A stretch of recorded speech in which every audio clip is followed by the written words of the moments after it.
Hola, mi nombre es Mateo Espinosa, soy estudiante de la Pontificia Universidad Católica del Ecuador y actualmente me encuentro cursando quinto semestre de la carrera de Medicina. En esta ocasión voy a hablar acerca de la pleura y de la fisiopatología del derrame pleural. Como introducción, de acuerdo a Anatomía de Moore, podemos decir que eh, cada pulmón está revestido y rodeado por un saco pleural seroso que consta de dos membranas continuas. La primera hoja de este saco fibroso es la pleura visceral, misma que es la capa interna y se encarga de dar a los pulmones su aspecto brillante externo. Y tenemos también la otra hoja que es la pleura parietal, que se encarga de revestir las cavidades pulmonares. Entre ambos espacios tenemos, entre ambas pleuras tenemos lo que es el espacio pleural, que está constituido por una lámina capilar de líquido seroso que lubrica las superficies pleurales y al momento de la respiración permite que las hojas se deslicen una sobre otra. Es importante mencionar que la tensión superficial del líquido pleural le proporciona una cohesión que mantiene la superficie del pulmón en contacto con la pared torácica. Como primer punto tenemos la pleura visceral, que podemos añadir dota al pulmón de una superficie lisa y también resbaladiza, que le permite moverse libremente sobre la pleura parietal. Además, a nivel de los hilios pulmonares, esta se continúa de pleura visceral a pleura parietal. La pleura parietal, en cambio, es un saco fibroso que reviste las cavidades pulmonares y se adhiere a nivel torácico, mediastínico y también diafragmático. Por eso encontramos tres porciones: la porción mediastínica, la porción diafragmática y también la porción costal. De acuerdo a este gráfico de la anatomía de Moore, podemos identificar las tres porciones y podemos decir que la porción costal se encarga de recubrir las superficies internas de la pared torácica. La porción mediastínica, en cambio, es aquella que recubre las caras laterales del mediastino, y la porción diafragmática recubre la cara posterior o también torácica del diafragma, a excepción de dos puntos: la primera a lo largo de las inserciones costales y la otra en la unión con el pericardio. Dentro de la porción costal vamos a tener lo que es la porción endotorácica, que es una fina membrana extrapleural de tejido que permite la separación natural de la pleura costal. Y en cuanto a la porción diafragmática, tenemos la fascia frénico-pleural, que esta conecta al diafragma con las fibras musculares. La porción diafragmática con las fibras musculares del diafragma. La pleura cervical es una continuación superior de la porción costal. Forma una especie de cúpula a nivel del vértice del pulmón. Está a nivel de la primera costilla, específicamente a nivel del cuello. Y también podemos decir que se encuentra 2 a 3 centímetros por arriba del tercio medio de la clavícula.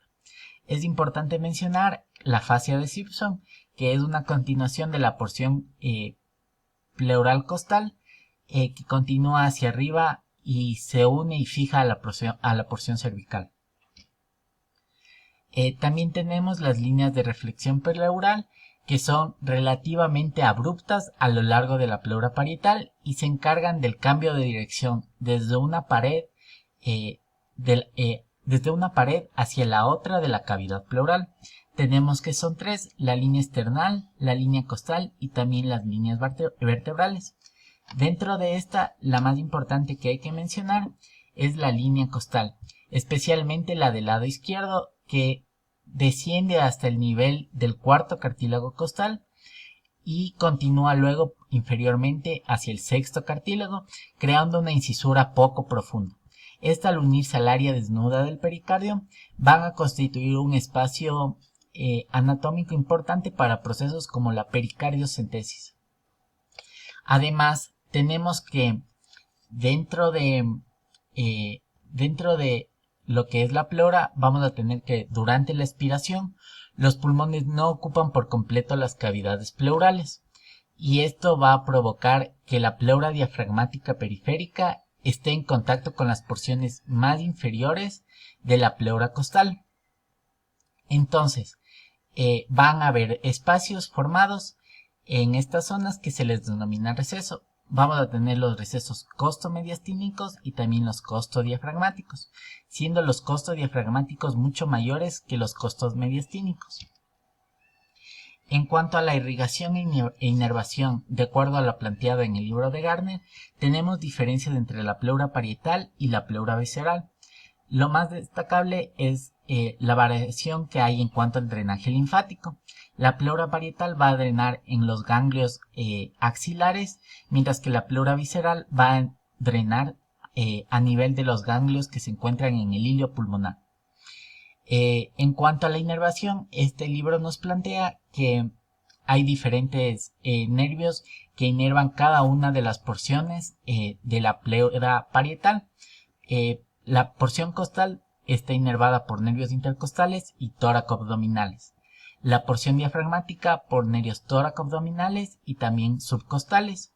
Y las fibras sensitivas del nervio frénico inervan la porción de la pleura mediastínica y también la parte central de la porción diafragmática.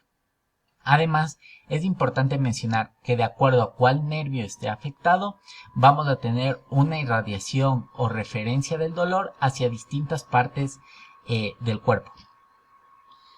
Ahora bien, vamos a hablar acerca del derrame pleural.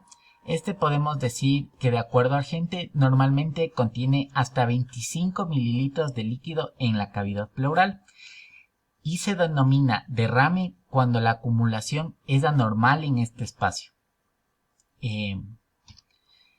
Como fisiopatología tenemos que este puede ocurrir de dos maneras. En primer lugar, puede haber un aumento de la presión hidrostática capilar sumado a una disminución de la presión oncótica del plasma que determinan que haya una acumulación de líquido de forma pasiva en el espacio pleural. Las causas más frecuentes de esto son principalmente insuficiencias cardíacas congestivas, cirrosis hepática y afecciones renales, sobre todo insuficiencia renal y síndrome nefrótico. La insuficiencia cardíaca congestiva se caracteriza por el aumento de la presión hidrostática y esta es unilateral derecha o bilateral. La cirrosis hepática es en cambio unilateral derecha y se caracteriza por disminución de la presión oncótica. En cuanto a la afección renal, podemos mencionar que esta se produce por una disminución de la presión oncótica. Y la pericarditis podemos mencionar que es unilateral izquierda. Además podemos añadir que el síndrome de Meigs presenta varias características. Presenta hidrotórax, ascitis y también puede presentar tumores a nivel pélvico u ovárico. La otra forma fisiopatológica es del exudado, que puede ocurrir por procesos inflamatorios que alteran la permeabilidad vascular del vaso y esto provoca que haya una ruptura y también un bloqueo a nivel linfático. Entonces va a haber un aumento de proteínas, una disminución de glucosa y también un aumento del LDH.